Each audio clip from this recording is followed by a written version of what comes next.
Un saludo nuevamente, doctor Pedro Ramos Contreras, desde Monterrey, Nuevo León, México. Agradeciendo de antemano, obviamente, la invitación para este programa de Telesalud en Honduras, deseándoles el mejor de los éxitos. Comparto mi pantalla para hacer la presentación de este tema que ahora me toca presentar.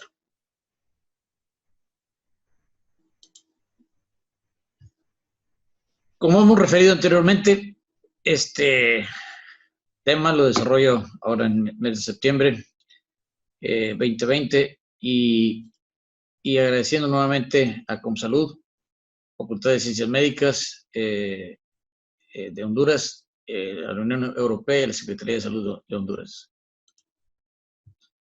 Obviamente a Telesan por su confianza y su invitación a este gran proyecto, y los felicito nuevamente.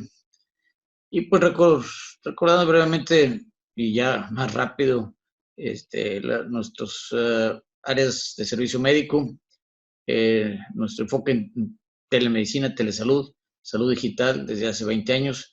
Y hemos tenido algunas incursiones en diferentes áreas de publicaciones que mostraré brevemente. Entonces, reitero, estamos ubicados en Monterrey, muy cercanos a Estados Unidos.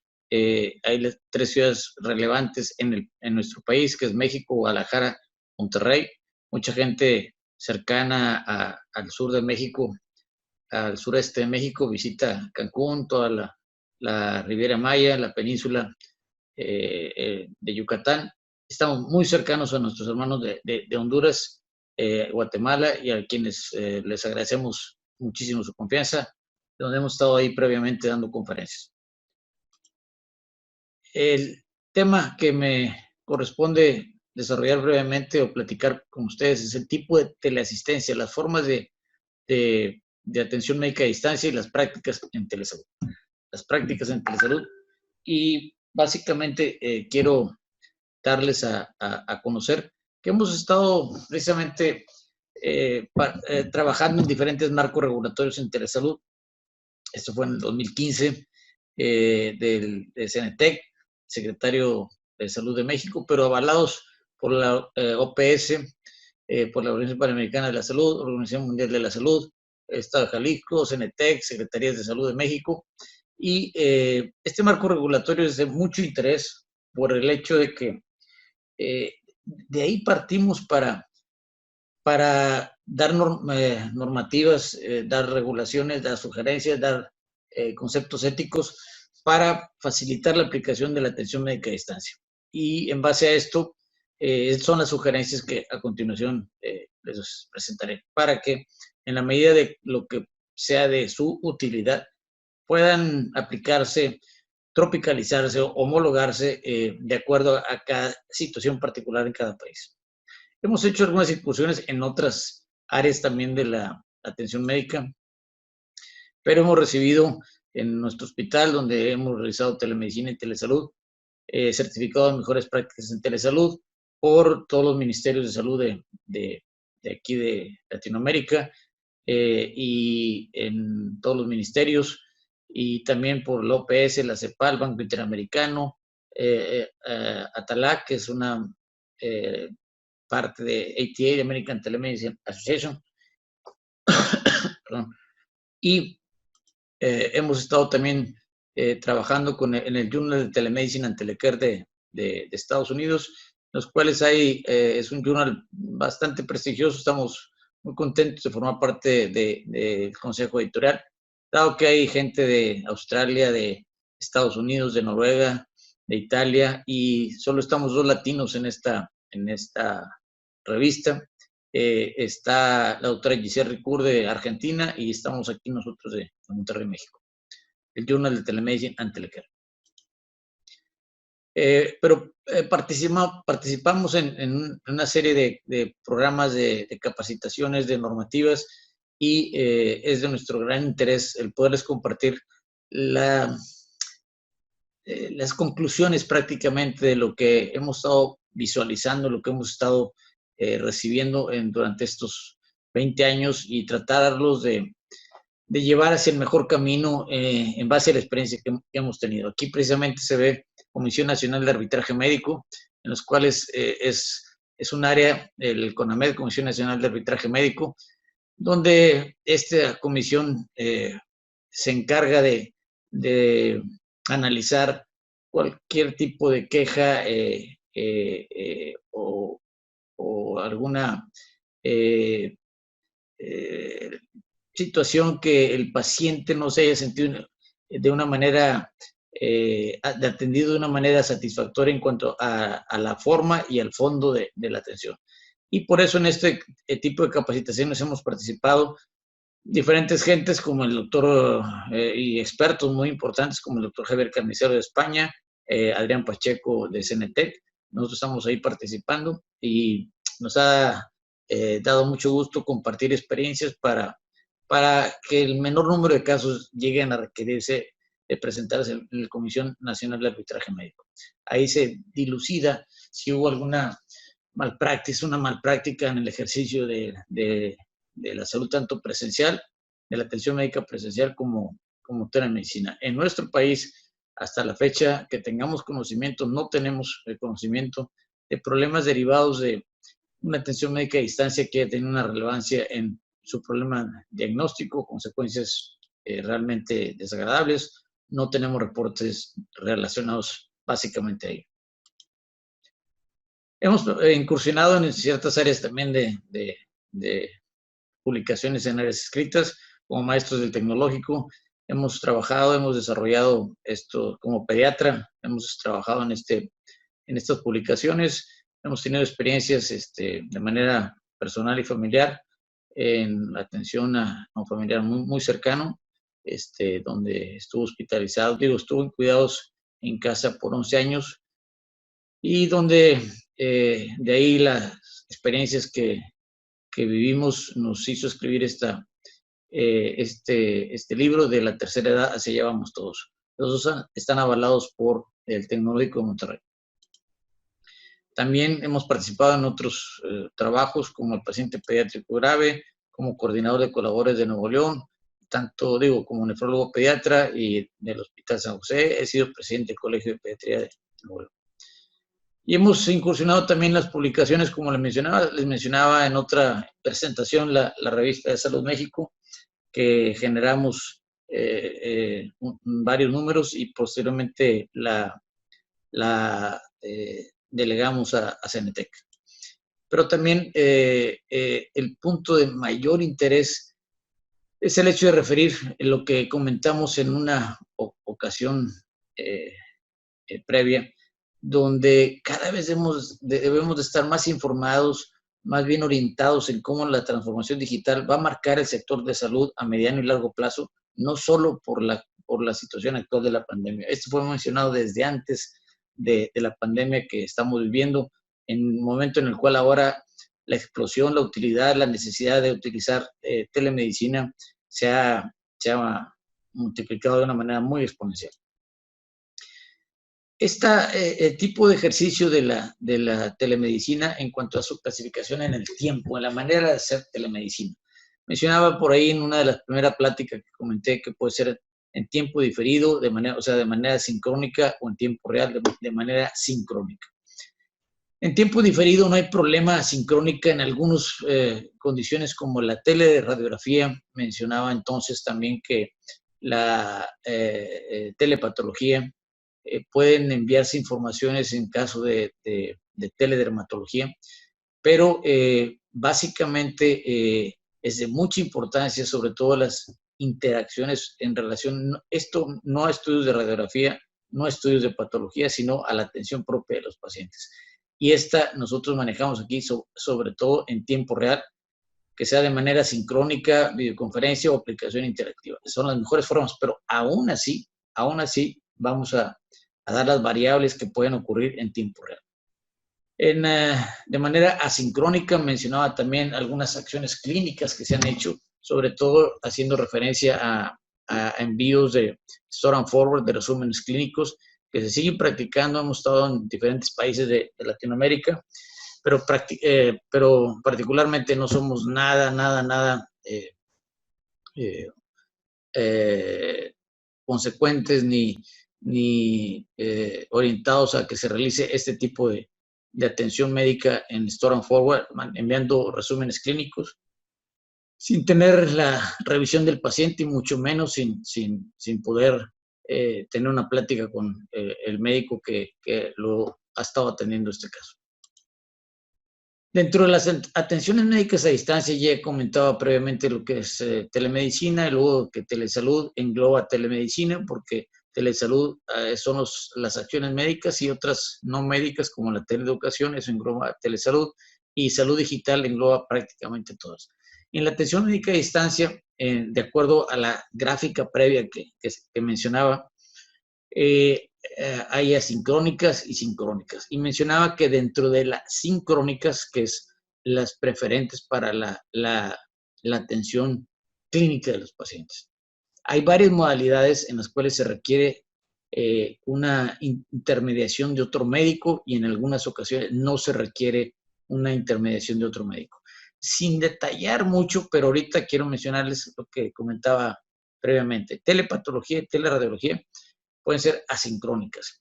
Enviar unas imágenes con un diagnóstico, enviar unos reportes patológicos con un diagnóstico, perdón, en teledermatología, enviar signos o síntomas clínicos sin necesidad de un médico intermediario, puede estar solo el paciente en ese caso, pero en telepediatría de preferencia siempre es de gran necesidad que esté de preferencia no solo el familiar, sino un médico intermediario, y de ahí es que comentaré las variables de atención médica a distancia en este caso.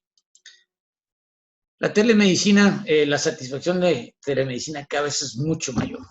Hay algunos estudios, este no es súper reciente, pero ya hay cada vez más información acerca de muchísimos casos consultados, y se revela que el 98% de esta población recomienda la salud digital y que el 76% prefiere tener acceso al cuidado de su salud en todo momento que la necesidad de tener una interacción en persona con el médico.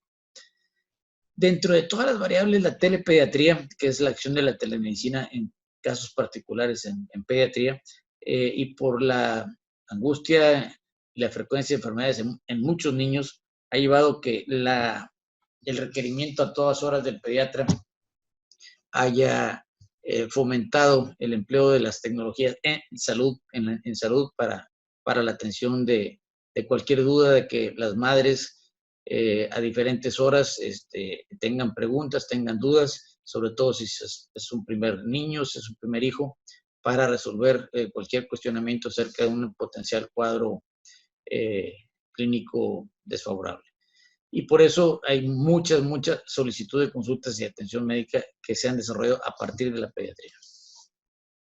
Pero aquí vemos cómo en ocasiones tenemos a la mamá y comentando el caso con una doctora, y hemos tenido varios comentarios en relación a esto. En pediatría en particular, la efectividad de telemedicina en estos casos es importante. Aproximadamente el 85% de las consultas generales de pediatría pueden ser resueltas por telemedicina, y 93% de los casos atendidos mencionaron que escogerían un centro médico y educativo que tenga telemedicina, que tenga la posibilidad, sobre todo estamos hablando en casos en Estados Unidos en particular, que sean centros educativos que cuenten con área de enfermería, con área de atención médica, con el recurso de apoyarse con instalaciones médicas o médicos que estén a disposición para evaluación de los niños en la propia unidad escolar. Y en estos casos en particular, hablando de niños, la telemedicina reduce ausencias de enfermedades que a veces se presentan en los niños. Aquí se habla de las ventajas de ofrecer telemedicina en cuanto a que se evita el ausentismo escolar y que los padres, el 91% de los padres pudieron permanecer en el trabajo gracias a las teleconsultas. Y el 93% indicaron que si no hubieran atendido el problema por telemedicina, hubieran tenido que acudir a una sala de emergencias. Y todo se resuelve a distancia. Hay muchos apoyos que han empezado a presentarse, en particular para la atención a niños con dificultad para la canalización del área de sus venas, y cada vez tenemos más refuerzos para ir. Pero lo más importante que es este tema es cuáles son las variables de telemedicina para la atención médica a distancia. Esto es lo más importante. En Estados Unidos hay una enorme oferta de empresas que hemos visto. Los nombres, no me gusta hacer referencia a nombres particulares, pero son plataformas donde te puedes inscribir con costos quizá no muy altos, pero para que a la hora que se ofrezca una atención médica de un cuadro respiratorio, gripal, algún dolor de cabeza, alguna molestia que requiera una variable de apoyo médico, se pueda accesar a través de esa plataforma. En ocasiones pagan mensualidades o anualidades para pertenecer a ese doctores on call, por decir algo, sin decir un nombre específico de empresa. Vamos a ponerle doctores on call. Pero ahí abren la plataforma y ven 100 o 200 médicos, algunos en verde que están disponibles, otros en rojo que no están disponibles, y están dispuestos a contestar la llamada de alguien que requiere atención médica a cierta hora de la tarde o de la noche. Cabe resaltar que la atención médica presencial también es un tanto diferente en varios países. En Estados Unidos, donde acudimos a trabajar y tenemos familia ahí, mi nieto vive allá, la atención médica personalizada después de las 2, 3 de la tarde por algún médico personal que pudieran tener, ya prácticamente es imposible obtenerla. El médico de base de los niños en general o de los pacientes adultos, el médico tratante en particular, después de las 3 o 4 de la tarde, generalmente ya no es localizable. No es localizable, tienes algún problema y hablas por urgencia a localizarlo, buscarlo, generalmente contesta una nurse assistant o un medical assistant o un PA, un physician assistant, y ellos son los que responden. Y si es de necesidad o hay dudas, se envía a urgencias en los cuales al paciente lo va a valorar otro médico diferente al que contestó el teléfono y muy diferente al médico tratante. Y si el médico de urgencias decide que hay que hospitalizar al paciente, queda hospitalizado a nombre de otro doctor que no es el de urgencias, que no es el que contestó el teléfono y que no es el médico tratante. Acá en particular en México y quizá en toda Latinoamérica somos, no sé si poderlo llamar más cálidos, más apegados al paciente, pero a nosotros nos hablan en la tarde o en la noche y contestamos los teléfonos. Si es necesario ir a urgencias y mandar al paciente a urgencias, vamos a ver al paciente, nosotros urgencias, si lo hospitalizamos, el paciente queda hospitalizado a nuestro nombre y nosotros lo vemos de manera diaria. Esto ocurre obviamente en el sector privado, no así tanto en el sector público, pero nuestra medicina en México es tanto pública como privada y un alto porcentaje de pacientes que aún teniendo atención de servicio médico público, acuden al servicio privado para tener una atención más rápida, más personalizada en muchos casos. Entonces, ya siendo telemedicina, puede haber una orientación médica a distancia, una teleconsulta, un telemonitoreo o segundas opiniones. Vamos a hablar en particular de cada una de estas variables, además de lo que era sincrónica y asincrónica. ¿Qué es una orientación? ¿Orientación médica a distancia es orientación médica a distancia o es una consulta médica? ¿De qué se trata esto? La orientación médica a distancia se llama orientación médica a distancia, también es una rama de la telemedicina, pero no es considerada teleconsulta porque solo hay un médico de un lado y del otro lado solo se encuentra el paciente. Es frecuente que en ocasiones nos pudieran llamar pacientes que no conocemos, como les mencionaba de las plataformas en Estados Unidos, y que si a mí me marca un paciente y me dice adulto o un paciente pediátrico, que son los que más veo, que me digan tengo cuadro respiratorio, tiene tos, tiene algo de fiebre, y si me preguntan qué tiene una bronquitis, tiene una amigdalitis, pues es orientarlo nada más. Si vemos que hay algún signo de dificultad respiratoria, pues que vaya a un hospital. Si tiene fiebre, tratar de controlarlo. Si lo vemos calmado, el paciente tranquilo, por decirlo así, no agitado. Es muy importante aclarar que esta es solo una orientación médica y que no es una teleconsulta. El paciente debe también entenderlo, que en base a la pobreza de datos clínicos que podemos obtener, sobre todo un paciente desconocido, no podemos llamarla que es realmente una teleconsulta. Hay variables en este caso que hablamos de que solo hay un médico de un lado y del otro lado solo se encuentra el paciente. En los casos, por ejemplo, de psiquiatría, en Estados Unidos es una de las áreas en las plataformas donde hay más éxito en la solicitud de pacientes de médicos de psiquiatría. El psiquiatra no requiere a un médico de apoyo para la consulta. Entonces, cuando es el paciente y el doctor en el otro lado, pero están hablando de un problema psiquiátrico, ahí sí es una teleconsulta, porque el psiquiatra no requiere un médico intermediario para oír a ese paciente. Y los psiquiatras, la telepsiquiatría, están disponibles 24/7 porque muchos pacientes prefieren, en casos de crisis de ansiedad, una crisis psicótica o una crisis de depresión, llamar al médico el 24/7, el psiquiatra les cobra bastante bien a diferentes horas y a horas normales cobra, según esto, bastante bien. Pero además, el paciente tiene a su médico a disposición el 24/7, no tiene que trasladarse y está a disposición del médico para poder recibir la atención que sea favorable.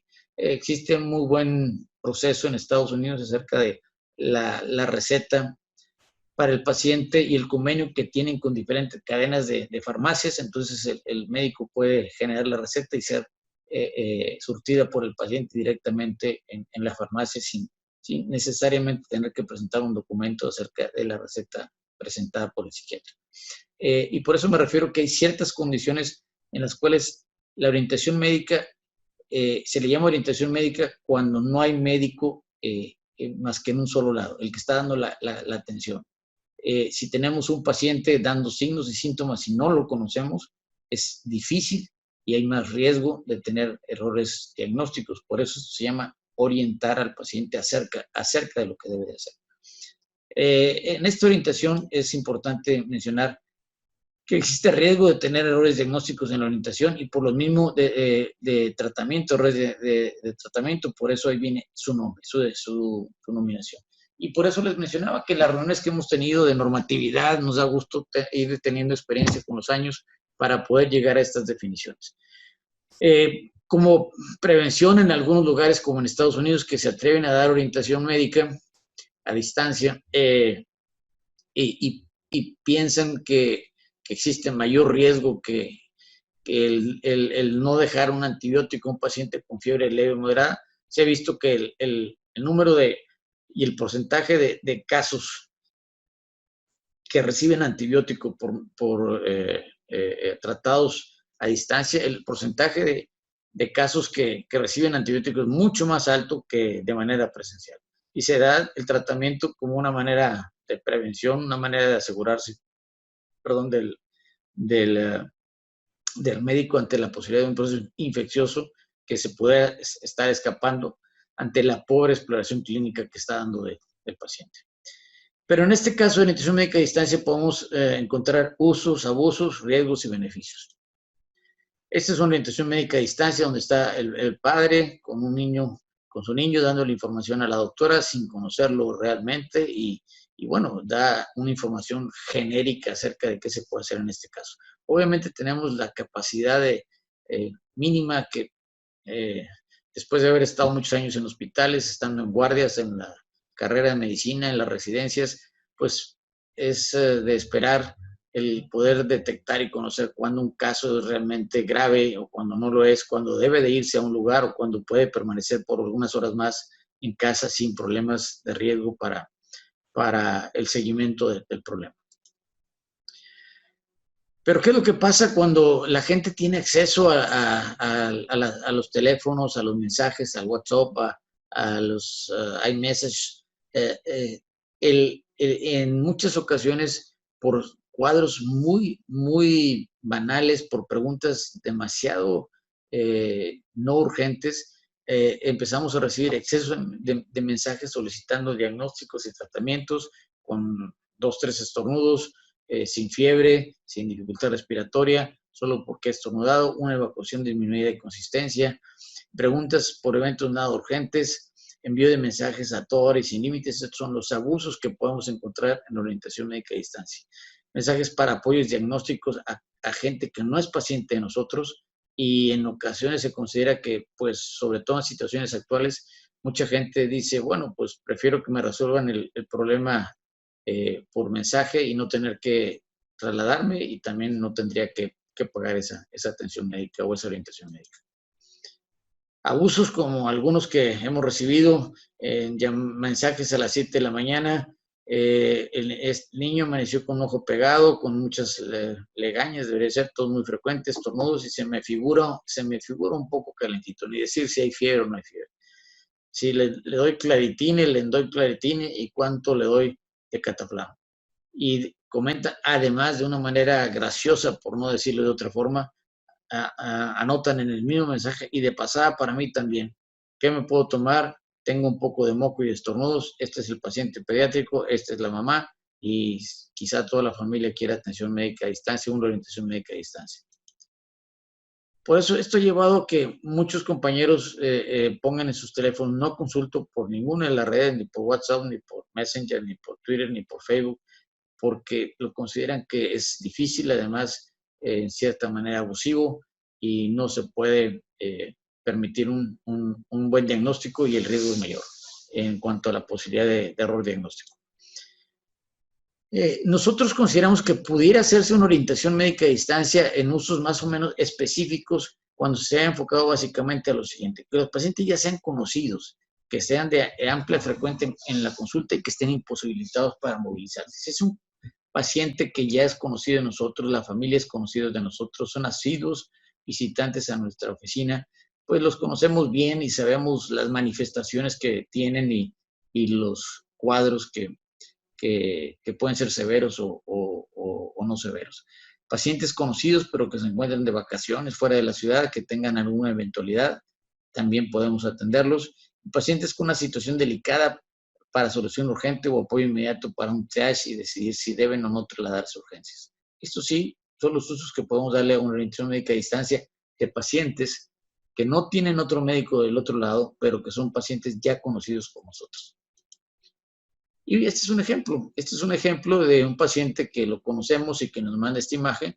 Pues indudablemente es una faringomelitis purulenta, severamente purulenta, con esta imagen que nos envió. Dimos el tratamiento y a los 2 días ya teníamos esta agradable respuesta, y el cuadro febril habría seguido.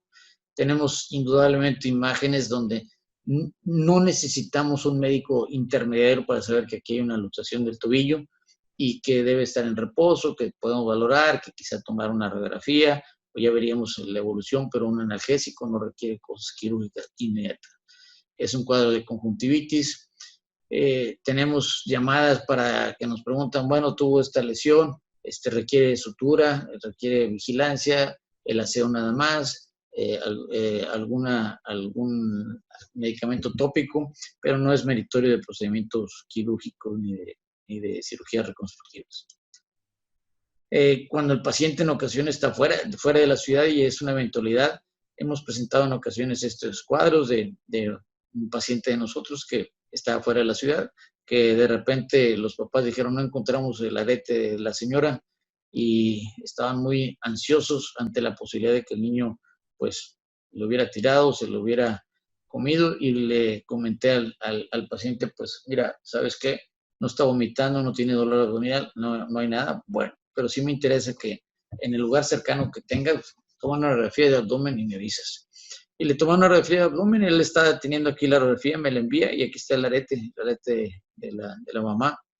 Y le digo, bueno, mira, si este arete realmente le dijiste a tu esposa que es de gran valor, pues cada vez que evacúe, checa la evacuación para que recuperes el arete.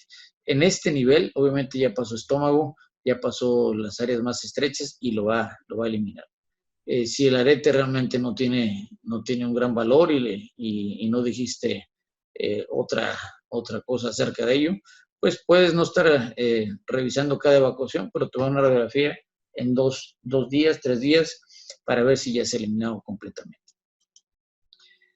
¿Qué es la teleconsulta? Esta ya es teleconsulta, no es orientación médica a distancia.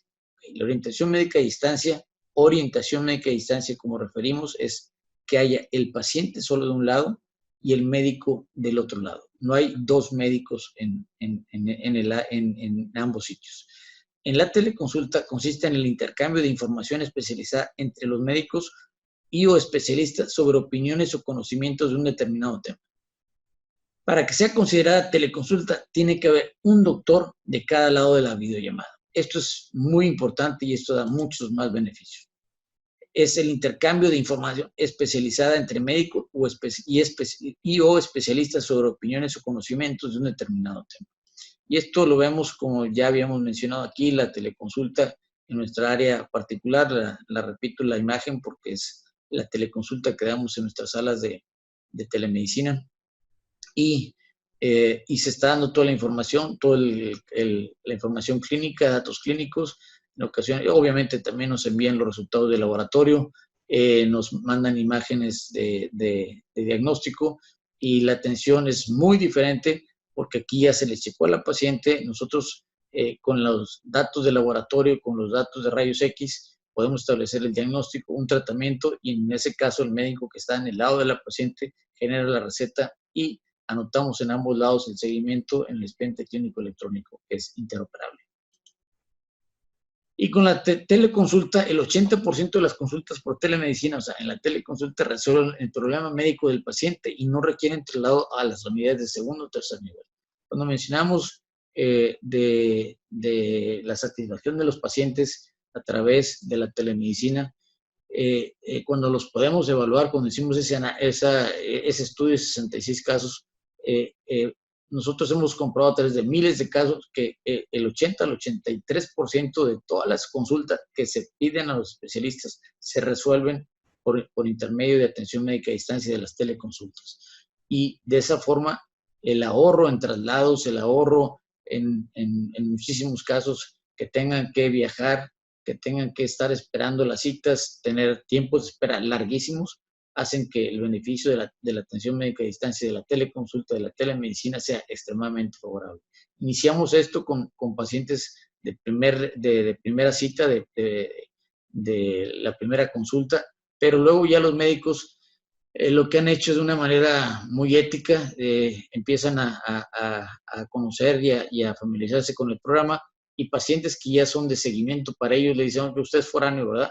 Entonces, ¿sabe qué? No saque la cita para que venga acá, saque la cita en su lugar rural, ahí tienen equipo de telemedicina, y saque una cita conmigo y yo lo veo a distancia, no necesita trasladarse hasta acá.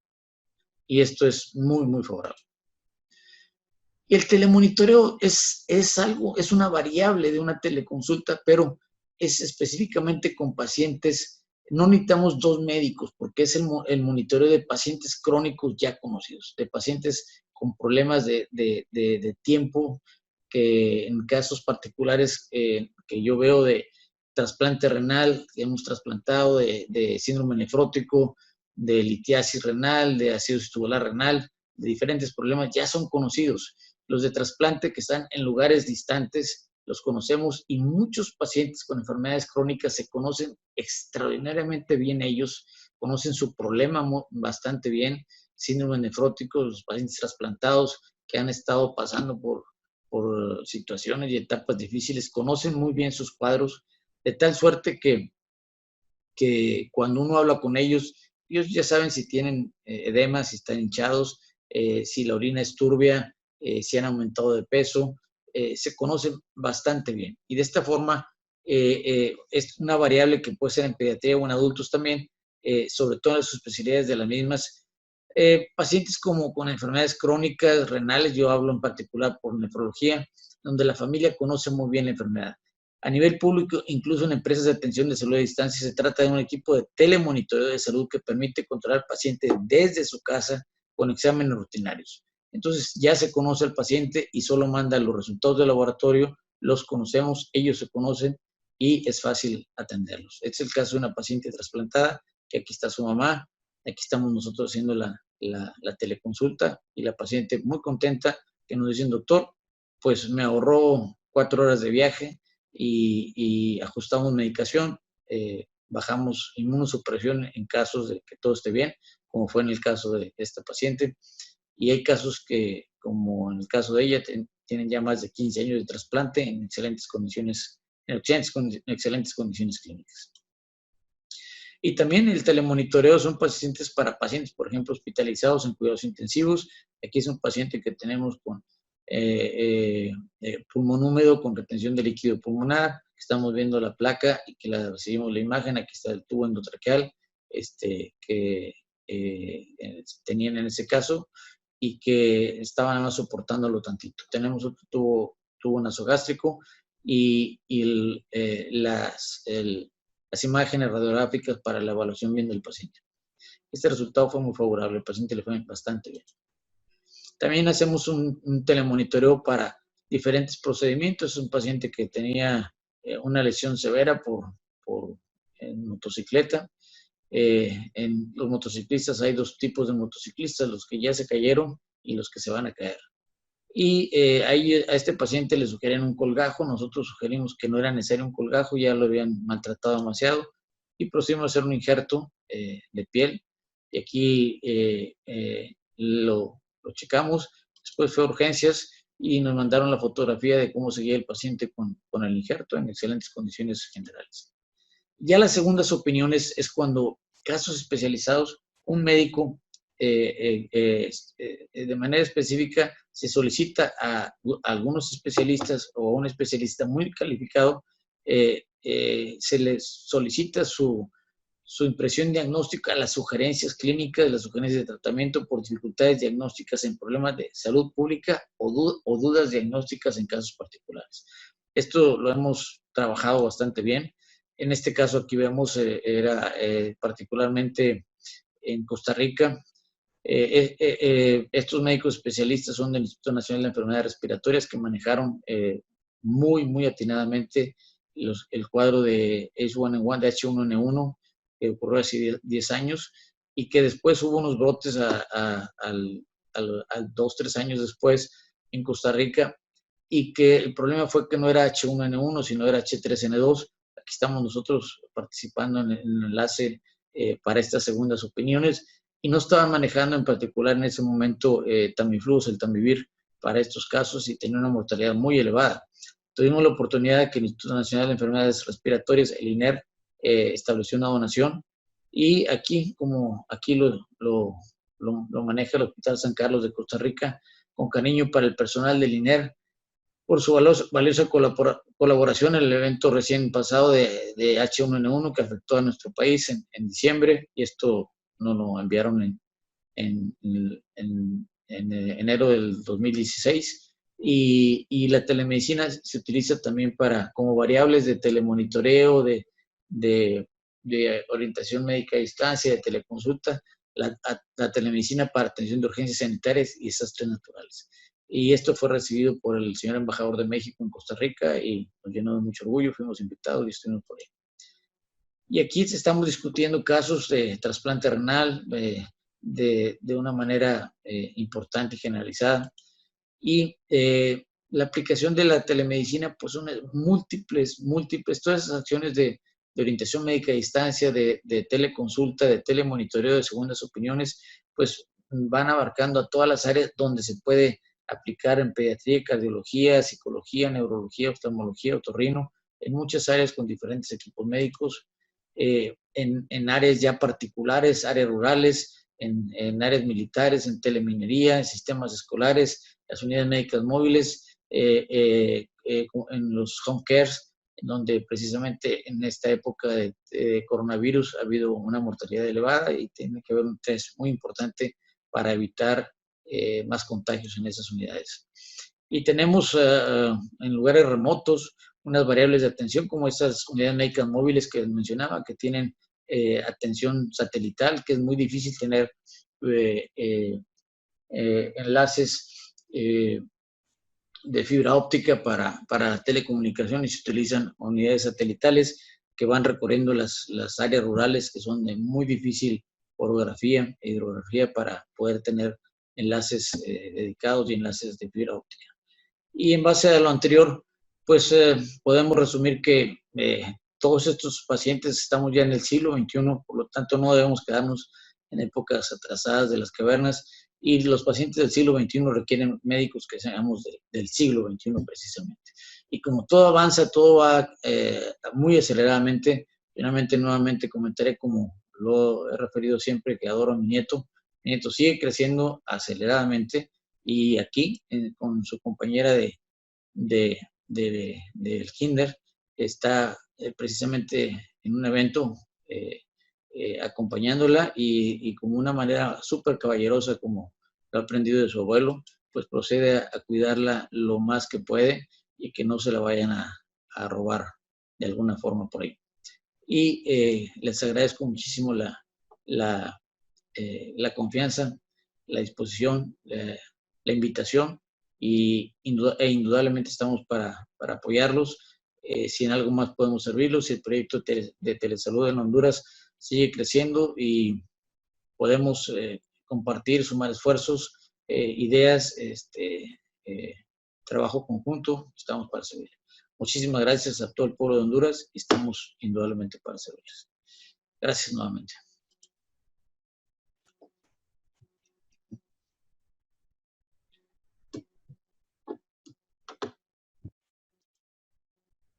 Y si hay algún punto más que podamos, que se quiera discutir, que se quiera trabajar, pues con todísimo gusto lo podemos